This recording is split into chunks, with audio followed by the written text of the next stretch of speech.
नवम श्रेणी पे आज आम डिस्कसन करवा संस्कृत तुम टेंशन नियोनी आज आम एठी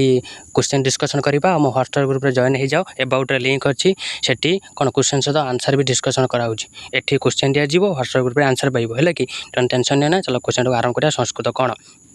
प्रथम क्वेश्चन लोक मैंने बाल को कहीं पिटुले सनातन धर्म कौन भेरी इंपोर्टाट है सनातन धर्म कौन गध ब्रह्मा को कौन कहला कुआ ब्रह्मा को कौन कहला साधु मैंने और दुष्ट मान मध्य प्रभेद कौन ठेकुआ विलम्ब होबार कारण कौन कहला यहाँ मन की भेरी इंपोर्टाट क्वेश्चन सनातन धर्म कौन जोटा अकार्य अटे निज प्राण चले बोली करवा नहीं जोटा कार्य हो छाड़ा नहीं ट्रांसलेसन माँ भिकार को भिक देउछंती रमा पड़ोशी को ईशा करुच्ची रामचंद्र 14 वर्ष बनरे थिले गोविंद 10 टंकार बही किनिला माँ घर उपवास करिसंती छात्रटी छात्रावास रोची मते मिठा भल लगे ना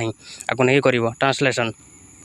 यापर वाक्य गठन स्पृहत सह रोचते अनुच्छेद आ गोटे मन रख सह सह शब्द जोगे सह सादम साकम ये शब्द जोगे कौन तृतीय विभक्ति हुए तृतीय विभक्ति लगे तुम ट्रांसलेसन कर जमी पिता सह पुत्र गछटी